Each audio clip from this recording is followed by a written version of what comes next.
ಎತ್ತರದ ನಿಲುವು, ಚೂಪು ನೋಟ, ಟ್ಯಾಲೆಂಟೆಡ್ ಕಲಾವಿದ ಯಶ್ ಶೆಟ್ಟಿ. ಸದ್ಯ ನಾವಿವರನ್ನ ಕನ್ನಡದ ಸಾಲು ಸಾಲು ಸಿನಿಮಾಗಳಲ್ಲಿ ನೋಡ್ತಾ ಬರ್ತಿದ್ದೀವಿ. ತುಂಬಾ ಭಿನ್ನವಾದ ಪಾತ್ರಗಳಲ್ಲಿ ನಟಿಸ್ತಾ ಬರ್ತಿದ್ದಾರೆ. ಬನ್ನಿ, ಇವತ್ತಿನ ನಮ್ಮ ಕನ್ನಡ ಮೋಜು 360 ಕಾರ್ಯಕ್ರಮದಲ್ಲಿರೋದು ಯಶ್ ಶೆಟ್ಟಿ ಅವರು. ಅವ್ರನ್ನ ಕಾರ್ಯಕ್ರಮಕ್ಕೆ ಸ್ವಾಗತಿಸೋಣ. ಸರ್ ನಮಸ್ತೆ, ಕಾರ್ಯಕ್ರಮಕ್ಕೆ ಸ್ವಾಗತ. ಹೇಗಿದ್ದೀರಾ? ನೀವು ಹೇಗಿದ್ದೀರಾ? Super sir. ಶುರು ಮಾಡೋದಕ್ಕೆ ಮುಂಚೆ ನಮ್ಮ ಪ್ರೇಕ್ಷಕರಿಗೋಸ್ಕರ, ವೀಕ್ಷಕರಿಗೋಸ್ಕರ ನೀವೊಂದು ಡೈಲಾಗ್ ಕೊಡ್ಬೋದಾ? ಶೋರ್ ಆಗಿ. ಮೊನ್ನೆ ಅಷ್ಟು ನಮ್ಮ ಮೂವಿ ರಿಲೀಸ್ ಆಗಿತ್ತು, ಜಮಲಿಗುಡ್ಡದು. ನಾಗಸಾಕಿ ಅಂದ್ರೇ ದುರಂತ, ದುರಂತ ಅಂದ್ರೇ ನಾಗಸಾಕಿ. ನಾನು ಇರೋದೇ ಹೇಗೆ, ನಿಮ್ಮ ನಾಗಸಾಕಿ. ಕಟ್ಟಾಗಿದೆ ಡೈಲಾಗ್ ಅದರಲ್ಲಿ, ಮೂವಿಯಲ್ಲಿ. Thank you sir, thank you so much. So Hiroshima ಮತ್ತು ನಾಗಸಾಕಿ ಅನ್ನೋ ಎರಡು ಹೆಸರುಗಳನ್ನ ಪಾತ್ರಗಳಿಗೆ ಇಡ್ಬೋದು ಅಂತ ಬಹುಶಃ ಯಾವ ನಿರ್ದೇಶಕರು ಯೋಚಿಸಿರ್ಲಿಕ್ಕಿಲ್ಲ.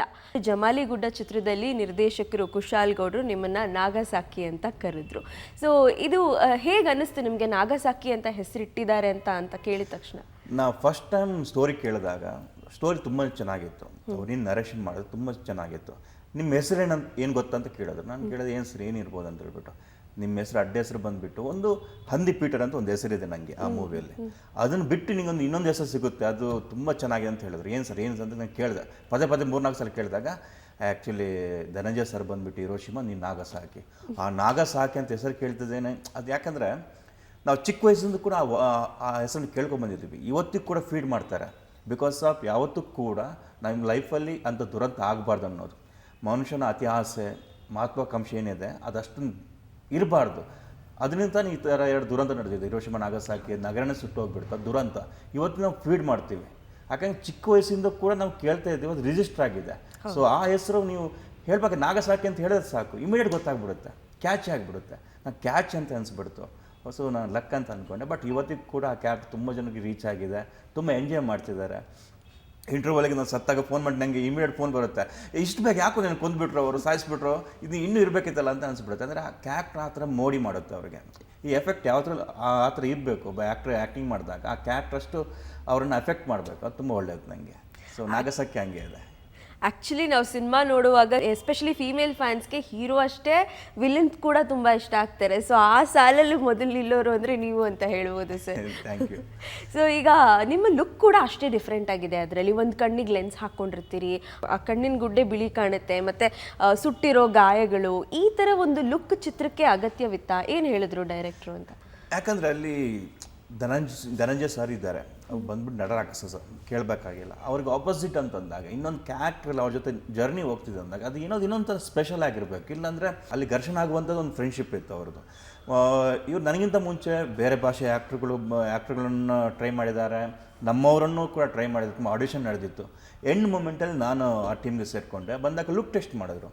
ಲುಕ್ ಟೆಸ್ಟ್ ಮಾಡಿದಾಗ ಓಕೆ, ಏನೇನು ನಡೀತಿತ್ತು ಅವ್ರು ಮಾಡ್ತಿದ್ರು. ನಾನು ಸುಮ್ಮನೆ ಕೂತಿದ್ದೆ, ನಾನೇನು ಕನ್ನಡಿ ನೋಡೋಕ್ಕೆ ಹೋಗಿರಲಿಲ್ಲ. ಎಲ್ಲ ಮುಗಿದ್ಮೇಲೆ ನನಗೆ ಮಿರರಿಂಗ್ ತೋರಿಸ್ಬಿಟ್ರು.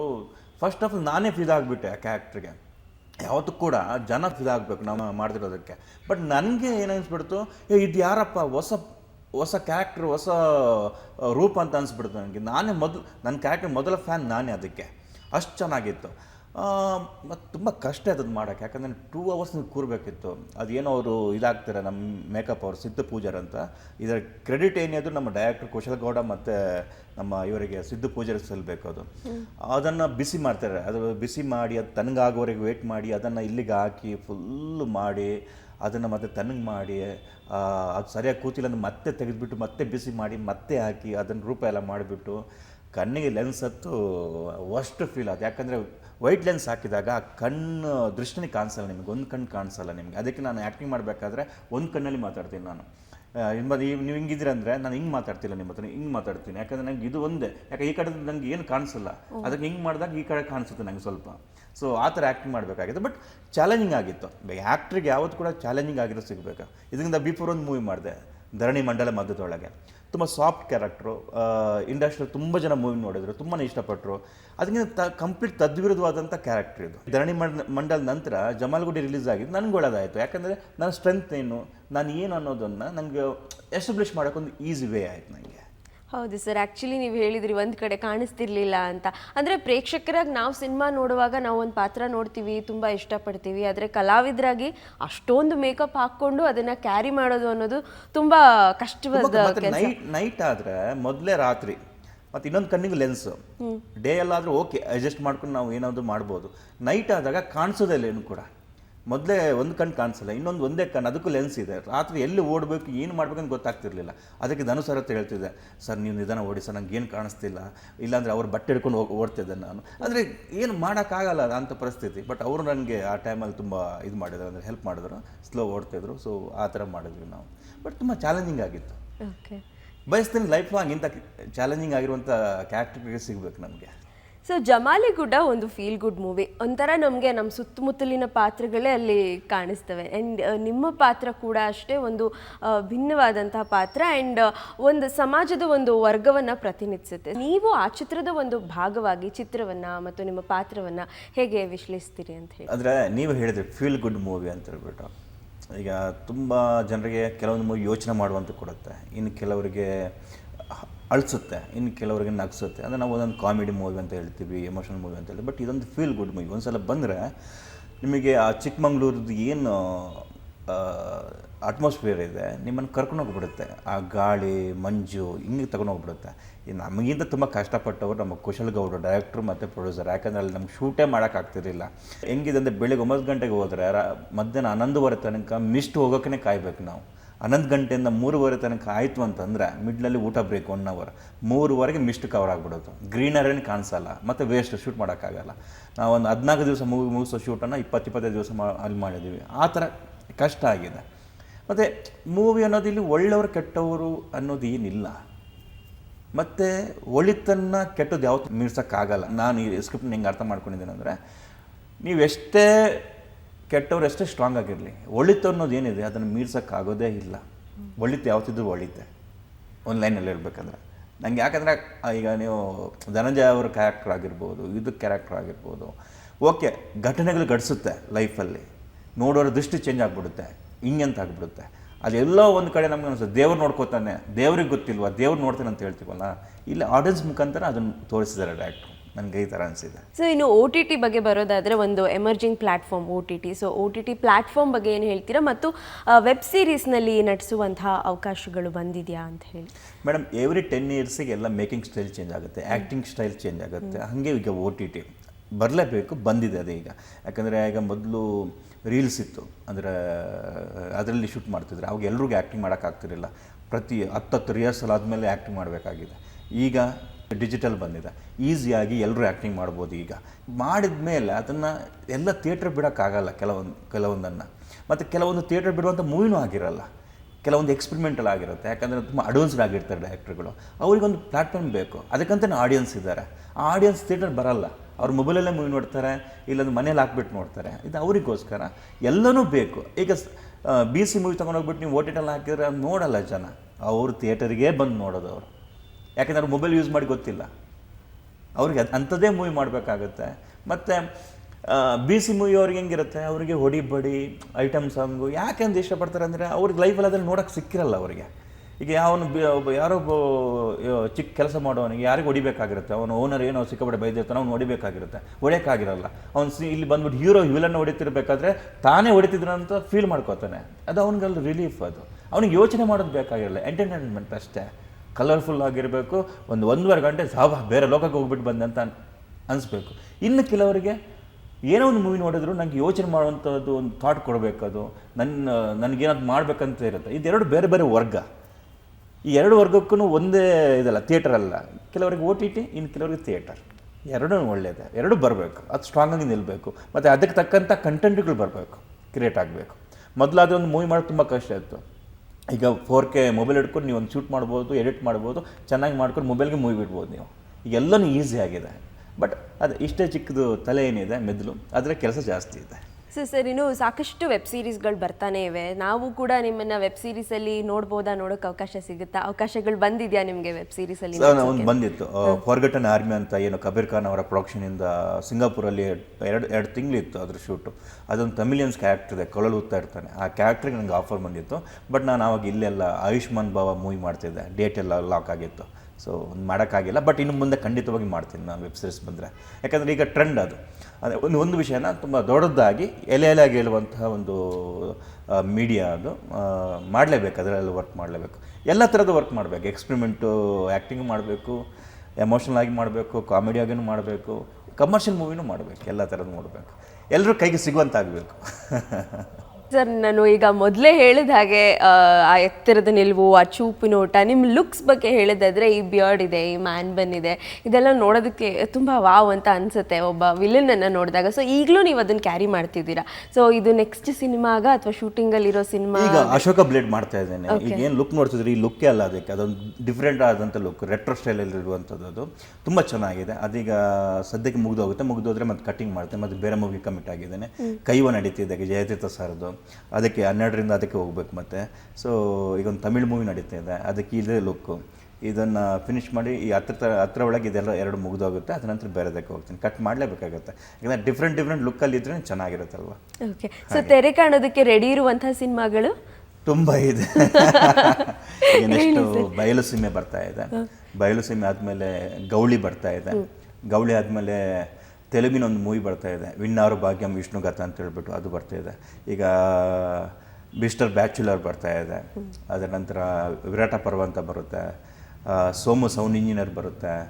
ಅದರ ನಂತರ ಹೀಗೆ ತುಂಬ ಇದೆ. ಈಗ ಪಟ್ಟಣದ ಜ್ಞಾಪಕ ಬರ್ತಾ ಇಲ್ಲ ಕೆಲವು ಮೂವಿ. ಚಿಂಚಿ ಇದೆ, ದಾರಿ ತಪ್ಪಿದ ಪ್ರೇಮಿಗಳಂತ ಇದೆ, ಮತ್ತು ಮಿಸ್ಟರ್ ನಟ್ವಲಾಲ್ ಅಂತ ಇದೆ. ಈಗ ತ್ರಿಶೂಲಂ, ಉಪ್ಪಿ ಸಾರ್ ಜೊತೆಗೆ ತ್ರಿಶೂಲಂ ಇದೆ, ಅದು ಪೆಂಡಿಂಗ್ ಇದೆ, ಅದು ಬರ್ತಾ ಇದೆ. ತುಂಬ ಇದೆ. ನೀವೊಂದೊಂದು 5 ನಿಮಿಷ ಕೊಟ್ಟರೆ ಇನ್ನು ಕೆಲವೊಂದು ಹೇಳ್ಬೋದು.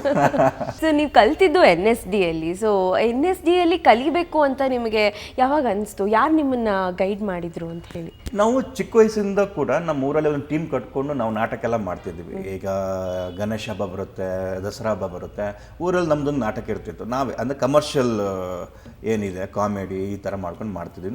ನಮಗೇನು ನಾಲೆಜ್ ಇದೆ ಅದೆಲ್ಲ ನಾವು ಮಾಡ್ತಿದ್ವಿ. ಊರವರಿಗೆಲ್ಲ ಖುಷಿ ಆಗ್ತಿತ್ತು. ಸೊ ಟೀಚರ್ಸ್ ಕೂಡ ಬೆನ್ನು ತರ್ತಾಯಿದ್ರು. ಸೊ ನಾವು ಡಿಗ್ರಿ ಮಾಡ್ತಿದ್ವಿ. ಯಾವುದೇ ಒಂದು ಕಲ್ಚರಲ್ ಫಂಕ್ಷನ್ ಬಂದಾಗ ನಾವು ಏನಾದರೂ ಒಂದು ಸ್ಟೇಜಲ್ಲಿ ಮಾಡ್ತಿದ್ವಿ. ಟೀಚರ್ಸ್ ಎಲ್ಲ ಆವಾಗಲೇ ಚೆನ್ನಾಗಿ ಮಾಡ್ತೀರಿ ಅಂತ ಹೇಳ್ತಿದ್ರು. ಆಗಂದಾಗ ಒಂದು ಯಾವುದೋ ಒಂದು ಟೈಮಲ್ಲಿ ಏನೋ ಗೊತ್ತಿಲ್ಲ, ಆ್ಯಕ್ಟಿಂಗ್ ಹೋಗ್ಬೇಕಂತ ಅನಿಸ್ಬಿಡ್ತು. ಆ್ಯಕ್ಟಿಂಗ್ ಹೋಗೋದಾದ್ರೆ ಏನು ಮಾಡಬೇಕು? ಸೊ ಅವಾಗೊಂದು ಯಾರೋ ಒಂದು ಸಜೆಷನ್ ಕೊಟ್ಟರು, ನೀನಾಸಮ್ ಅಂತ ಒಂದು ಇನ್ಸ್ಟಿಟ್ಯೂಟ್ ಇದೆ, ಅಲ್ಲಿಗೆ ಹೋದರೆ 1 ವರ್ಷ ಆ್ಯಕ್ಟಿಂಗ್ ಕಲಿಬೋದು. ದರ್ಶನ್ ಸರ್ ಇವರೆಲ್ಲ ಅಲ್ಲಿಂದ ಬಂದವರಂತ ಗೊತ್ತಾಗ್ಬಿಡ್ತಾ ಹುಚ್ಚಿಡಿತು. ಸೊ ಡಿಗ್ರಿ ಸೆಕೆಂಡ್ ಇಯರ್ ಆದಮೇಲೆ ಡಿಸ್ಕಂಟಿನ್ಯೂ ಮಾಡ್ಕೊಂಡು ಸೀದಾ ನೀನಾಸಮ್ಗೆ ಹೋದೆ. ಸೆಲೆಕ್ಷನ್ ಆಯಿತು. 1 ಇಯರ್ ಮುಗಿಸಿದೆ. 1 ಇಯರ್ ಮುಗಿಬೇಕಂತ ಗೊತ್ತಾಯಿತು. ಅವಾಗ ನಂಗೆ ಏನು ಅನಿಸ್ತು ಅಂದರೆ, ಇದು ಸಾಲಲ್ಲ, ನಾನು ಮಾಡಿದ್ದೇನು ಸಾಲ್ತಾ ಇಲ್ಲ, ಇನ್ನೂ ಏನು ಮಾಡಬೇಕಿದ್ರಲ್ಲ ಅಂತ ಒಂದೇನು ಥಾಟ್ ಬಂತು. ಆವಾಗ ಇನ್ನೂ ವಿಚಾರಿಸಿದಾಗ NST ಬಗ್ಗೆ ಗೊತ್ತಾಯಿತು. ಆದರೆ NST ಹೋಗ್ಬೇಕಾದ್ರೆ ಡಿಗ್ರಿ ಫಿನಿಷ್ ಆಗಬೇಕು. ಅವಾಗೇನು ಮಾಡಿದೆ, ವಾಪಸ್ ಬಂದುಬಿಟ್ಟು ಡಿಗ್ರಿ ಫಿನಿಷ್ ಮಾಡಿದೆ. ಡಿಗ್ರಿ ಫಿನಿಷ್ ಮಾಡ್ತಾ ಅಲ್ಲಿಗೆ ಅಪ್ಲೈ ಮಾಡಿದೆ. ಈಸಿಯಾಗಿ ಸೀಟ್ ಸಿಕ್ತು. ಅದು 3 ವರ್ಷ ಆ್ಯಕ್ಟಿಂಗ್ ಬಗ್ಗೆನೇ 3 ವರ್ಷ ಕಲಿತೆ. ಆ್ಯಕ್ಟಿಂಗ್ನ ಬೇರೆ ಆಯಾಮಗಳನ್ನು ಕಲಿತೆ. ಅದರ ನಂತರ ಅಲ್ಲಿಂದ ಮುಗಿಸ್ಕೊಂಡು ಚೈನಾ ಬೀಜಿಂಗಿಗೆ ಹೋದೆ. ಬೀಜಿಂಗಲ್ಲಿ ಏಷ್ಯನ್ ಥಿಯೇಟರ್ ಎಜುಕೇಷನ್ ಸೆಂಟರ್ ಅಂತ ಒಂದು ಅವಾರ್ಡ್ ಇತ್ತು, ಕಾಂಪಿಟೇಷನ್ ಇತ್ತು. ಅಲ್ಲಿ ಬೆಸ್ಟ್ ಆ್ಯಕ್ಟರ್ ಅವಾರ್ಡ್ ತಗೊಂಡೆ ನಾನು. ಅದರ ನಂತರ ಪಾಕಿಸ್ತಾನಕ್ಕೆ ಹೋದೆ. ಕರಾಚಿಯಲ್ಲಿ ಹೋಗ್ಬಿಟ್ಟು ಪರ್ಫಾರ್ಮೆನ್ಸ್ ಮಾಡಿದ್ವಿ ನಮ್ಮ NST ಟೀಮ್. ಅದರ ನಂತರ ಮುಂಬೈಗೆ ಬಂದುಬಿಟ್ಟು ಟೀಚರ್ ಆಗಿಬಿಟ್ಟು ಕೆಲಸ ಮಾಡಿದೆ, ಆ್ಯಕ್ಟಿಂಗ್ ಟೀಚರ್ ಆಗಿಬಿಟ್ಟು. ಈಗ ಇಲ್ಲಿದ್ದೀನಿ. ಸೊ ಒಂದು ಲಾಂಗ್ ಜರ್ನಿ ಮಾಡ್ಕೊಂಡು ಬಂದ್ರಿ. ಸೊ ಈಗ ಪೋಷಕ ಪಾತ್ರಗಳನ್ನ ಜನರ ಮನಸ್ಸಿಗೆ ತುಂಬ ಹತ್ತಿರ ಆಗೋ ಹಾಗೆ ನಿಭಾಯಿಸೋದು ಅಂತಂದರೆ ತುಂಬ ಕಷ್ಟ ಸರ್. ಸೊ ಆ ಥರ ನೋಡೋದಾದರೆ ನಿಮಗೆ NSDಯಲ್ಲಿ ಕಲ್ತದ್ದು ಯಾವ ರೀತಿ ನಿಮಗೆ ಹೆಲ್ಪ್ ಆಯಿತು ಅಂತ ಹೇಳಿ? ಈಗ ನಾನು ಈಗಲೂ ಕೂಡ ನನಗೆ ತುಂಬ ಜನ ಹೊಸ ಆ್ಯಕ್ಟರ್ಗಳು ಸಿಗ್ತಾರೆ, ಅಥವಾ ನಂಗೆ ಫೋನ್ ಮಾಡಿ ಸಜೆಷನ್ ಕೇಳ್ತಾರೆ. ನಾನು ಅವರಿಗೆಲ್ಲ ಕೇಳೋದು, ನೀನು ಹೀರೋ ಆಗಬೇಕಂತಿದ್ಯಾ, ನೀನು ವಿಲನ್ ಆಗಬೇಕಂತಿದ್ಯಾ, ಅಲ್ಲ ನೀನು ಕ್ಯಾರೆಕ್ಟರ್ ಆರ್ಟಿಸ್ಟ್ ಆಗಬೇಕಂತಿದ್ಯಾ, ನಿನ್ನ ತಲೆಯಲ್ಲಿ ಏನಿದೆ ಅದನ್ನು ಫಸ್ಟ್ ಕ್ಲಿಯರ್ ಮಾಡ್ಕೊ. ಅಂದರೆ ನಿನ್ನ ತಲೆಯಲ್ಲಿ ಏನೋ ಒಂದು ಆಸೆ ಇಟ್ಕೊಂಡು ನೀನು ಇನ್ನೊಂದು ಏನೋ ಮಾಡಬಾರ್ದು. ನೀನು ಹೀರೋ ಆಗ್ತೀಯಾ, ಈಗ ನೀನು ಹೀರೋ ಲುಕ್ಕಲ್ಲಿದೆಯಾ, ನಿನಗೆ ಸರಿಯಾಗುವಂಥ ಕಾನ್ಸೆಪ್ಟ್ ಬರುತ್ತೋ ಅನ್ನೋ ಭರವಸೆಯಲ್ಲಿದೆಯಾ ಅಂತ ಕೇಳ್ತೀನಿ ನಾನು. ಯಾಕಂದರೆ ನಾನು NSDಯಲ್ಲಿ ಕಲಿಬೇಕಾದ್ರೆ ನನಗೆ ಪ್ರಕಾಶ್ ರಾಜ್ ಅವರು ತುಂಬ ಇಷ್ಟವಾದ ಆ್ಯಕ್ಟ್ರು. ಅವ್ರ ನಟನೆ ನನಗೆ ತುಂಬ ಇಷ್ಟ. ನಮ್ಮ ಅಚ್ಯುತನ್ನ ಆಗಿರ್ಬೋದು, ಶರತ್ ಲೋಹಿತಾಶ್ವ ಅವರಾಗಿರ್ಬೋದು, ಸುಚೇಂದ್ರ ಪ್ರಸಾದ್ ಆಗಿರ್ಬೋದು. ನೀವು ಯಾವುದೇ ಮೂವಿಯಲ್ಲಿ ನೋಡಿ ಅವ್ರು ನಿಮಗೆ ಫೇಲ್ ಅಂತ ಅನಿಸಲ್ಲ. ಅವ್ರ ಆ್ಯಕ್ಟಿಂಗ್ ನಿಮ್ಗೆ ಯಾವತ್ತೂ ಕಮ್ಮಿ ಅಂತ ಅನಿಸಲ್ಲ. ಅವರು 10 ನಿಮಿಷ ಇರ್ತಾರೆ, 15 ನಿಮಿಷ ಇರ್ತಾರೆ, 1.5 ಗಂಟೆ ಇರ್ತಾರೆ. ಆ 1.5 ಗಂಟೆಯಲ್ಲಿ ಕೂಡ ಅವ್ರು ನಮ್ಮನ್ನು ಹಿಡಿದಿಡ್ತಾರೆ. ನಮ್ಗೆ ಯಾವತ್ತೂ ಕೂಡ ಫೇಲ್ ಅಂತ ಅನಿಸಲ್ಲ ಅವ್ರ ಆ್ಯಕ್ಟಿಂಗು. ಸೊ ನಾವು ಯಾವತ್ತೂ ಕೂಡ ಆ್ಯಕ್ಟರ್ಗಳು ಅದನ್ನು ನೋಡಬೇಕು. ನಮಗೆ 5 ನಿಮಿಷ ಸಿಗುತ್ತಾ, 10 ನಿಮಿಷ ಸಿಗುತ್ತೆ, 25 ನಿಮಿಷ, 1.5 ಗಂಟೆ ಸಿಗುತ್ತಾ, ನಾನು ಎಷ್ಟು ಹೊತ್ತು ಸ್ಕ್ರೀನಲ್ಲಿ ಇಡ್ತೀನೋ ಅಷ್ಟು ಹೊತ್ತು ನಾನು ಹಿಡಿದಿಡ್ಬೇಕು ಜನರನ್ನು. ಈ ಥರ ಆ್ಯಕ್ಟರ್ಗಳಾಗಬೇಕು. ಯಾಕಂದರೆ ಎಲ್ಲರೂ ಹೀರೋ ಆಗಿ ಮಾಡಿದ್ರೆ ಪೋಷಕ ನಟರೇ ಇರಲ್ಲ ಮತ್ತೆ. ಸೊ ನನಗೆ ಪ್ರಕಾಶ್ ರಾಜ್ ತುಂಬ ಇನ್ಸ್ಪೈರ್ ಮಾಡಿದಂಥ ಆ್ಯಕ್ಟ್ರ್ ಅವರು ಆ್ಯಕ್ಟಿಂಗಲ್ಲಿ. ನನ್ನನ್ನು NST ಇರಬೇಕಾದ್ರೆ ಜೂನಿಯರ್ ಪ್ರಕಾಶ್ ಅಂತಲೇ ಕರಿತಿದ್ರು, ಪ್ರಕಾಶ್ ರೈ ಅಂತಲೇ ಕರಿತಿದ್ರು ಅಲ್ಲಿ ಎಲ್ಲರೂ ನಮ್ಮ ಬ್ಯಾಚ್ಮೇಟ್ ಅವರೆಲ್ಲ.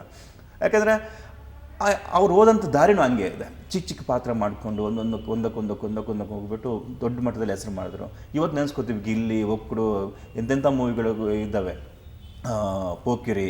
ಅವ್ರ ಪರ್ಫಾರ್ಮೆನ್ಸ್ ಅಷ್ಟು ನಮ್ಮನ್ನು, ಕಾಂಜೀವರಂ ಅದ್ಭುತವಾಗಿದೆ. ಆ ಕಾಂಜೀವರಂ ಹೀರೋ ಆಗಿ ಮಾಡಿಲ್ವಾ, ಬಟ್ ಹೀರೋ ಅಂತ ಅನಿಸಲ್ಲ ನನಗೆ, ಆ್ಯಕ್ಟ್ರ್ ಅಂತ ಅನಿಸ್ತಾನೆ. ಸೊ ನಾನು ಯಾವತ್ತೂ ಕೂಡ ಆ ಒಂದು ದಾರಿಯಲ್ಲಿ ಹೋಗ್ಬೇಕಂತ ನನಗೆ ಆಸೆ. ಸೂಜಿದಾರ ಚಿತ್ರದ ಬಗ್ಗೆ ಮಾತಾಡೋದಾದ್ರೆ, ನಿಮ್ಮ ಕರಿಯರ್ನ ಒಂದು ಸಿನಿಮಾಗಳಲ್ಲಿ ಒಂದು ಪ್ರಮುಖ ಪಾತ್ರವನ್ನು ಮಾಡಿದಂಥ ಪ್ರಮುಖ ಸಿನಿಮಾ ಅಂತಲೇ ಹೇಳ್ಬೋದು. ಸೊ ಆ ಚಿತ್ರದ ಬಗ್ಗೆ ಹೇಳೋದಾದ್ರೆ, ಸೂಜಿದಾರ ಒಂದು ಒಳ್ಳೆ ಎಕ್ಸ್ಪೀರಿಯೆನ್ಸ್. ನಾನು ಯಾವತ್ತೂ ಕೂಡ ಹೀರೋ ಆಗಬಾರ್ದು ಅಂತ ನನ್ನ ಮನಸ್ಸಲ್ಲಿ ಗಂಟು ಹಾಕೊಂಡು ಬಂದವನು ನಾನು ಇಂಡಸ್ಟ್ರಿಗೆ. ಅದಕ್ಕಿಂತ ಮುಂಚೆ ತುಂಬ ಆಫರ್ಸ್ ಬಂತು, ನಾನು ಹೀರೋ ಆಗಲ್ಲ ಅಂತಲೇ ಬಿಟ್ಬಿಟ್ಟಿದ್ದೆ. ಬಟ್ ಸೂಜಿದಾರ ಸ್ಕ್ರಿಪ್ಟ್ ಕೇಳಿದಾಗ ಯಾಕೋ ಮನಸ್ಸಿಗೆ ಇದು ಮಾಡಬೇಕಂತ ಅನಿಸ್ಬಿಡ್ತು. ಒಂದು 2 ಇದಿತ್ತು, ಮಾಡಬೇಕಾ ಬೇಡವಾ ಅಂತಿತ್ತು. ನನಗಿಂತ ಮುಂಚೆ ಆ ಇದಕ್ಕೆ ವಸಿಷ್ಠ ಅವರಿದ್ದರು, ವಸಿಷ್ಠ ಅವ್ರು ಮಾಡಬೇಕಿತ್ತು ಆ ಒಂದು ಕ್ಯಾರೆಕ್ಟರ್ನ. ಅದರ ನಂತರ ನಾನು ಆಯ್ಕೆ ಆದೆ. ಅದ್ರ ಎದುರಿಗೆ ಹೀರೋಯಿನ್ ಆಗಿಬಿಟ್ಟು ಹರಿಪ್ರಿಯಾ ಮೇಡಮ್ ಇದ್ದಾರೆ, ಅವ್ರ ಜೊತೆ ಸಂಹಾರದಲ್ಲಿ ನಾನು ಅವರ ಅಸಿಸ್ಟಾಗಿ ಮಾಡಿದ್ದೆ. ಹೆಂಗಪ್ಪ ಇದು ಮಾಡ್ಬೋದಾ, ಆಗುತ್ತಾ ಇಲ್ವಾ ಅಂತ ಒಂದು ಇದಿತ್ತು. ಬಟ್ ನನಗೆ ಸ್ಕ್ರಿಪ್ಟ್ ತುಂಬಾ ಇಷ್ಟ ಆಗಿತ್ತು. ಒಂದು ನನ್ನನ್ನೇನು ವಿಲನ್ ಥರ ನೋಡ್ತಿದ್ರು, ಅದಕ್ಕಿಂತ ಕಂಪ್ಲೀಟ್ ಆಪೋಸಿಟ್ ಒಂದು ಫ್ಲೇವರ್ ಇರುವಂಥ character. First of all story ತುಂಬ ಇಷ್ಟ ಆಯಿತು ನನಗೆ, ಅವರು ಡಿಸೈನ್ ಮಾಡಿದಂಥ ಸ್ಟೋರಿ ತುಂಬ ಇಷ್ಟ ಆಯಿತು. ಸೊ ಮನ್ಸು ಮಾಡಿಬಿಡೋಣ ಅಂತ ಹೇಳ್ಬಿಟ್ಟು ಮೂವಿನೂ ಚೆನ್ನಾಗಿ ಒಳ್ಳೆ ಕ್ರಿಟಿಕ್ ಆಯಿತು. ಅಂದರೆ ನಿಮಗೆ ಫೈನಾನ್ಷಿಯಲಿ ಸಕ್ಸಸ್ ಆಗಲಿಲ್ಲ ಖಂಡಿತವಾಗಿಯೂ, ಬಟ್ ಒಳ್ಳೆ ಕ್ರಿಟಿಕ್ ಆಯಿತು ಇಡೀ ಇಂಡಸ್ಟ್ರಿಯಲ್ಲಿ. ನಾವು ಏನು ಹೇಳ್ತೀವಿ ಈಗ OTT ಲವರ್ಸ್ ಅಂತ ಏನಿದ್ದಾರೆ, ಅವ್ರಿಗೆ ತುಂಬ ಇಷ್ಟ ಆಯಿತು ಮೂವಿ. ಸೊ ಇದೊಂದು ಬ್ಯೂಟಿಫುಲ್ ಎಕ್ಸ್ಪೀರಿಯನ್ಸ್. ಹೀರೋ ಆಗಬಾರ್ದಂತ ಅಂದ್ಕೊಂಡು ಅವನನ್ನು ಸೂಜಿದಾರ ಹೀರೋ ಮಾಡ್ತಾ. ಸರ್, ಆಗಲೇ ನೀವು ಧರಣಿ ಮಂಡಲ ಮಧ್ಯದೊಳಗೆ ಬಗ್ಗೆ ಕೂಡ ಹೇಳಿದ್ರಿ. ಒಂದು ಒಳ್ಳೆ ಕಂಟೆಂಟ್ ಇರೋ ಸಿನಿಮಾ ಅಂತ ಸಾಕಷ್ಟು ಸದ್ ಮಾಡಿತ್ತು ಆ್ಯಂಡ್ ಸಾಕಷ್ಟು ಕಲಾವಿದರೊಂದಿಗೆ ನಟಿಸಿದ್ದೀರಿ. ಸೊ ಆ ಪಾತ್ರ ನಿಮಗೆ ಎಷ್ಟರ ಮಟ್ಟಿಗೆ ತೃಪ್ತಿ ಕೊಟ್ಟಂಥ ಪಾತ್ರ ಅಂತ ಹೇಳಿ? ಅದು ಖಂಡಿತವಾಗಿ ಅದರದ್ದು ಕ್ರೆಡಿಟ್ ಏನಿದ್ರು ಅದು ಡೈರೆಕ್ಟರ್ ಶ್ರೀಧರ್ ಶಿಕಾರಿಪುರಿಗೆ ಸಲ್ಲಬೇಕು. ಯಾಕಂದರೆ ಅವ್ನು ನನ್ನ ಎಲ್ಲ ಮೂವೀಸನ್ನು ನೋಡಿದರು. ಅವರು ನೋಡಿಬಿಟ್ಟು ಈ ಕ್ಯಾರೆಕ್ಟರ್ ಶಿವ ಅನ್ನೋ ಕ್ಯಾರೆಕ್ಟರ್ ತುಂಬ ಸಾಫ್ಟ್ ನೇಚರ್. ಯಾಕಂದರೆ ಅವ್ರು ಕಾಸ್ಟ್ ಮಾಡಬೇಕಾದ್ರೆ ನಾನು ತೋರಿಸುವಂಥ ಆ್ಯಕ್ಟ್ರುಗಳು ನನ್ನದ್ರಲ್ಲಿ ಡಿಫ್ರೆಂಟ್ ಆಗಿರಬೇಕು. ನನ್ನ ಮೂವಿಲಿ ಬಂದು ನೋಡಿದ್ರೆ ಅವ್ರು ಮೊದಲಿಗೆ ಕಾಣಿಸ್ಬಾರ್ದು. ಅವರು ಪೋಸ್ಟರಲ್ಲಿ ಇದ್ದರೂ ಕೂಡ ಅವ್ರು ಹಿಂಗಂತ ಬರ್ತಾರೆ, ಒಳಗೆ ಬಂದಾಗ ಅದು ತದ್ವಿರುದ್ಧವಾಗಿ ಕಾಣಿಸಿದಾಗ ಅವ್ರಿಗೆ ಏನು ಚಾಕ್ ಕೊಟ್ಟಂಗೆ ಆಗುತ್ತೆ ಅಂತ ಅವ್ರ ಮನಸ್ಸಲ್ಲಿತ್ತು. ಬಟ್ ಆ ಕ್ಯಾರೆಕ್ಟರ್ ನಾನು ಸೆಲೆಕ್ಟ್ ಕೂಡ ಮಾಡಿದರು. ಬಟ್ ಆ ಟೈಮಲ್ಲಿ ನಂಗೆ ಮಾಡೋಕ್ಕಾಗ್ತಿರ್ಲಿಲ್ಲ. ಯಾಕಂದರೆ ನಾನು ಸಲಾಗ ಮತ್ತು ಏಕಲವ್ಯ ಅಟ್ ಎ ಟೈಮ್ ಮಾಡ್ತಾಯಿದ್ದೆ. ಕೂದಲು ಎಂತಿತ್ತು, ಯಾವ ಕಟ್ ಆಗುತ್ತೆ ಅಂತ ಗೊತ್ತಿರಲಿಲ್ಲ. ಕೊನೆಗೆ ನೀವು ಚೇಂಜ್ ಮಾಡ್ಕೊಳ್ಳಿ ಅಂತ ಹೇಳಿದೆ. ಅವ್ರಿಗೆ ಯಾಕೆ ಅದು ಇಷ್ಟ ಆಗಿಲ್ಲ ಚೇಂಜ್ ಮಾಡೋಕ್ಕೆ. ನನಗೋಸ್ಕರ ಒಂದು 6-7 ಮಂತ್ ವೇಟ್ ಮಾಡಿದ್ರು. ನಂದು ಡೇಟ್ ಫ್ರೀ ಆದಮೇಲೆ ನನ್ನ ಜೊತೆ ಮಾಡಿದ್ರು. ಇವತ್ತಿಗೂ ಇಡೀ ಮೂವಿಯಲ್ಲಿ ನನ್ನ ಕ್ಯಾರೆಕ್ಟರ್ ಎಲ್ಲರೂ ಕನೆಕ್ಟ್ ಆಗುತ್ತೆ. ಅಪ್ಪ ಅಮ್ಮನ ಲವ್, ಹೆಂಡತಿ ಸೆಂಟಿಮೆಂಟು. ನಾನು ಯಾವತ್ತೂ ಕೂಡ ಅಂಥ ರೋಲ್ ಮಾಡಿಲ್ಲ. ತುಂಬ ನಾನು ರಫ್ ಆ್ಯಂಡ್ ರಗಡ್ ಈ ಥರ ಕ್ಯಾರೆಕ್ಟರ್ ನೋಡಿದವರು. ಇದೊಂದು ಒಂಥರ ಬೇರೆ ಥರ ನನಗೆ ಇದು ಮಾಡಿಕೊಡ್ತು. ಅದನಂತರ ತುಂಬ 4-5 ಸ್ಕ್ರಿಪ್ಟ್ ಬಂತು. ಈ ಥರ ಒಂದು ಸ್ವಲ್ಪ ಹೀರೋಯಿಕ್ ಆಗಿರುವಂಥ 4-5 ಸ್ಕ್ರಿಪ್ಟ್ ಬಂತು. ಸೊ ವಿಲ್ ಸಿ, ನೋಡೋಣ ಆಗುತ್ತಿಲ್ವ ಅಂತ ಹೇಳ್ಬಿಟ್ಟು. ಓಕೆ. ಸೊ ಕಲಾವಿದರಾಗಿ ನಿಮಗೆ ತುಂಬ ಇನ್ಸ್ಪೈರ್ ಮಾಡಿದಂತಹ ವ್ಯಕ್ತಿ ಯಾರು ಸರ್? ಅಂದರೆ ನಮ್ಮ ಇಲ್ಲಿ ಅಂತ ಹೇಳ್ತೀವಿ ಇಂಡಸ್ಟ್ರಿಯಲ್ಲಿ ಸರ್, ಪುನೀತ್ ಸರ್. ಅವ್ರಿಗೆ ಎಲ್ರಿಗೂ ಇಷ್ಟ ಆಗುವಂಥ ಇದು ಅಂದರೆ ದುಡ್ಡು ನಮ್ಮ ಹತ್ರ ಏನಿರುತ್ತೆ ನನಗೆ ಅದೆಲ್ಲ ದೊಡ್ಡ ವಿಷಯ ಬರಲ್ಲ. ಅವ್ರು ಹೋಗ್ಬೇಕಾದ್ರೆ ತಗೊಂಡೋದಂಥ ಗೌರವ, ಪ್ರೀತಿ ಅದು ಯಾರಿಗೂ ದಕ್ಕಲ್ಲ ನನ್ನ ಪ್ರಕಾರ. ಸೊ ನಾನು ಅದನ್ನು ನೋಡಿದೆ ಅವರಲ್ಲಿ, ಎಲ್ಲೂ ಮಿಸ್ ಆಗಲ್ಲ ಅಂತ ಅನಿಸುತ್ತೆ ಅದು. ಸೊ ಇಲ್ಲಿವರೆಗೆ ನಾವು ಯಶ್ ಶೆಟ್ಟಿ ಅವರನ್ನ ಖಳಪಾತ್ರಗಳಲ್ಲಿ ನೋಡಿರೋದೇ ಹೆಚ್ಚು.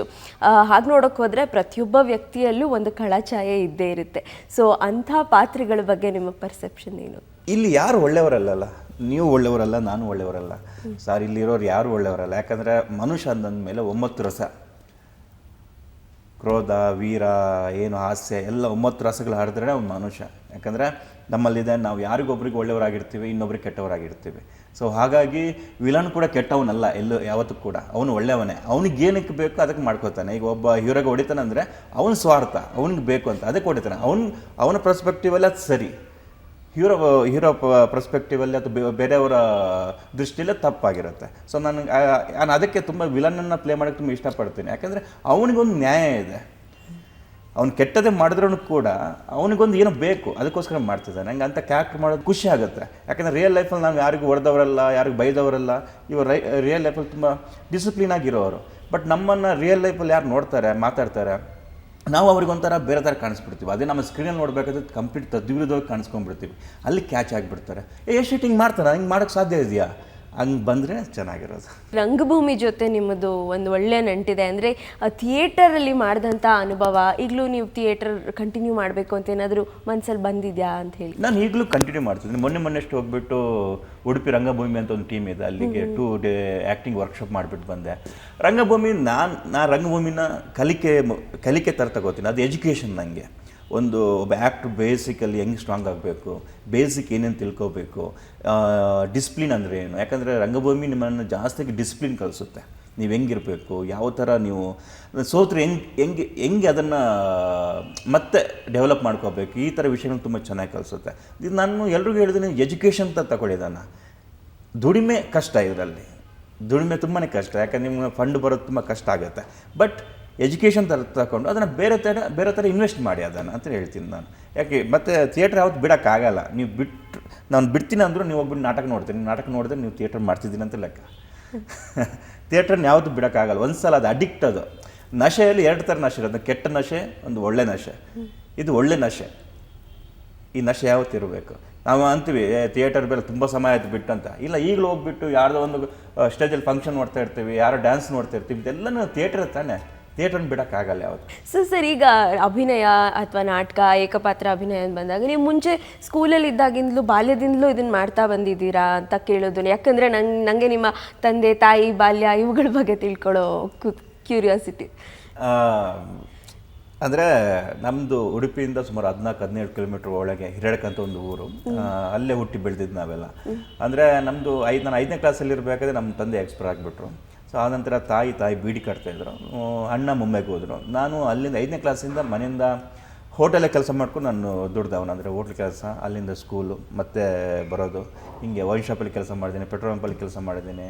ಸೊ ರೂಮ್ ಬಾಯ್ಬಿಟ್ಟು ಕೆಲಸ ಮಾಡಿದ್ದೀನಿ. ಸೊ ಈ ಒಂದು ಏನು ಲೈಫ್ ಬ್ಯುಸಿ ಇಟ್ಬಿಟ್ಟಿತ್ತು. ಯಾವುದು ಕೂಡ ಈಸಿ ಆಗಿರಲಿಲ್ಲ. ಲೈಫು ತುಂಬ ಬ್ಯುಸಿ ಆಗಿರ್ತು, ತುಂಬ ಟಫ್ ಆಗಿರ್ತಿತ್ತು. ಆ ಬ್ಯುಸಿ ಮತ್ತು ಟಫ್ ಏನಿದೆ ಇವತ್ತು ನನಗೆ ಇಲ್ಲಿ ಬ್ಯಾಂಗ್ಳೂರಲ್ಲಿ ಜೀವನ ಮಾಡೋಕ್ಕೇನು ಕಷ್ಟ ಮಾಡ್ತಿಲ್ಲ. ಬಿಕಾಸ್ ಆ ಕಷ್ಟ ಏನಿದೆ ಅಲ್ಲ ಆವಾಗಲೇ ತೋರಿಸ್ಬಿಟ್ಟಿದೆ. ಇದಕ್ಕೆ ಏನೇ ಟಫ್ ಬಂದ್ರೂ ಓಕೆ, ಇದ್ದಿದ್ದು ಲೈಫಲ್ಲಿ ಇದ್ದಿದೆ ಅನ್ನೋದೊಂದು ಮೈಂಡ್ಸೆಟ್ ಇದೆ ಅಲ್ವಾ, ಅದು ನಮ್ಮ ಬಾಲ್ಯ ನಮ್ಗೆ ಕಲಿಸ್ಬಿಡ್ತು. ಅದನ್ನು ಚೆನ್ನಾಗಿತ್ತು. ಕಲಿಯೋದು ಮುಗಿತಾನೆ ಇರೋದಿಲ್ಲ ಅಂತ ಹೇಳಿ ಥಿಯೇಟ್ರಿಗೆ ಹೋಗ್ತಾ ಇರುವಾಗ, ಥಿಯೇಟ್ರ್ ಮಾಡ್ತಾ ಇರುವಾಗ ಕಲಿತಾನೇ ಇರ್ತೀವಿ ಅಂತ. ಸೊ NSTಲಿ ಕಲ್ತ್ರಿ. ಆ್ಯಕ್ಟಿಂಗ್ ಜೊತೆ ಬಹುಶಃ ಬೇರೆ ಬೇರೆ ವಿಭಾಗಗಳನ್ನು ಕಲ್ತಿರ್ಬೋದು. ಹಾಗಾಗಿ ನಿಮ್ಗೆ ಏನಾದರೂ ನಿರ್ದೇಶನ ಮಾಡಬೇಕು ಅನ್ನೋ ಆಸೆ ಏನಾದರೂ? ಥಿಯೇಟರ್ ಅಂದರೆ ನಾಟಕ ನಿರ್ದೇಶನ 4-5 ಮಾಡಿದ್ದೀನಿ ನಾನು ಅಲ್ಲಿಂದ ಬಂದ ಮೇಲೆ. ಮತ್ತು ಸಿನಿಮಾ ನಿರ್ದೇಶನ ಅದು ಯಾಕೆ ಒಂದು ನಾಟಕ ನಿರ್ದೇಶನಕ್ಕೆ ನಿಮಗೊಂದು 50,000 ಎದುರು ನಡೆಯುತ್ತೆ. ಸಿನಿಮಾ ನಿರ್ದೇಶನ ಹಂಗಲ್ಲ, ಅದು ತುಂಬ ಲಾರ್ಜ್. ಅದು ಇಲ್ಲಿ ತುಂಬ ಸೂಕ್ಷ್ಮವಾಗಿರ್ಬೇಕಾಗತ್ತೆ. ಥಿಯೇಟ್ರಲ್ಲಿ ನಿಮಗೆ ಟೈಮ್ ಇಲ್ಲ ಅಂದರೆ ನಾವು ಟೈಮ್ ಕೊಡ್ಬೋದು, ಏನಾದರೂ ಮಾಡ್ಬೋದು, ಚಿಕ್ಕ ಪುಟ್ಟ ಪ್ರಾಪರ್ಟಿ ಇಟ್ಬಿಟ್ಟು ಇದೇ ಕಲ್ಲು ಅಂತ ನಾವು ಹೇಳ್ಬೋದು. ಆದರೆ ಮೂವಿಯಲ್ಲಿ ಹಂಗಲ್ಲ. ಲೆನ್ಸ್ ಅನ್ನೋದು ವೆರಿ ಸೂಕ್ಷ್ಮ. ಅದಕ್ಕೆ ರಿಯಾಲಿಟಿನೇ ಬೇಕು. ಅದು ದೊಡ್ಡ ಸ್ಕೇಲ್. ಅದು ಅಲ್ಲಿ ನೀವು ಕೆಲಸ ಮಾಡ್ತೀರಂತಂದರೆ ನೀವು ನಿಮ್ಮ ಒಳ್ಳೆ ಮೈಂಡ್ ಇರಬೇಕು, ತುಂಬ ಚುರುಕಾದ ಮೈಂಡ್ ಇರಬೇಕು, ತುಂಬ ಟೈಮ್ ಕೊಡಬೇಕು, ನೀವು ಸ್ಕ್ರಿಪ್ಟ್ ಹಂಗಿರಬೇಕು. ತುಂಬ ದೊಡ್ಡ ವಿಷಯ ಅದು. ಸೊ ಅಲ್ಲಿಗೆ ನಾನು ಕೈ ಹಾಕೋಕ್ಕೆ ಈಗ ರೆಡಿ ಆಗಿರಲಿಲ್ಲ. ನಾನು ನಾಟಕ ಆದರೆ ನೀವು ಮಾಡಿಬಿಡ್ಬೋದು. 1 ತಿಂಗಳ ರಿಹರ್ಸಲ್ ಮಾಡಿಕೊಂಡು ನಾನು ಸ್ಟೇಜಲ್ಲಿ ಏನಿಲ್ಲ ಅಂದ್ರೂ ಕೂಡ ಲೈಟ್ ಮುಖಾಂತರ ನಾನು ಇದು ಕಲ್ಲು ಇದು ಅದಂತ ತೋರಿಸ್ಬಿಡ್ಬೋದು. ಜನ ನಂಬ್ತಾರೆ ಅದನ್ನು. ಬಟ್ ಮೂವಿ ಹಂಗಲ್ಲ. ತುಂಬ ಯಾಕಂದರೆ ಕೋಟಿಗಟ್ಟಲೆ ದುಡ್ಡು ಹಾಕುವಂಥ ವಿಷಯ, ದೊಡ್ಡ ಬಿಸ್ನೆಸ್ ಅದು. ಇಲ್ಲ, ಅದಕ್ಕಿಲ್ಲ, ಸದ್ಯಕ್ಕಿಲ್ಲ.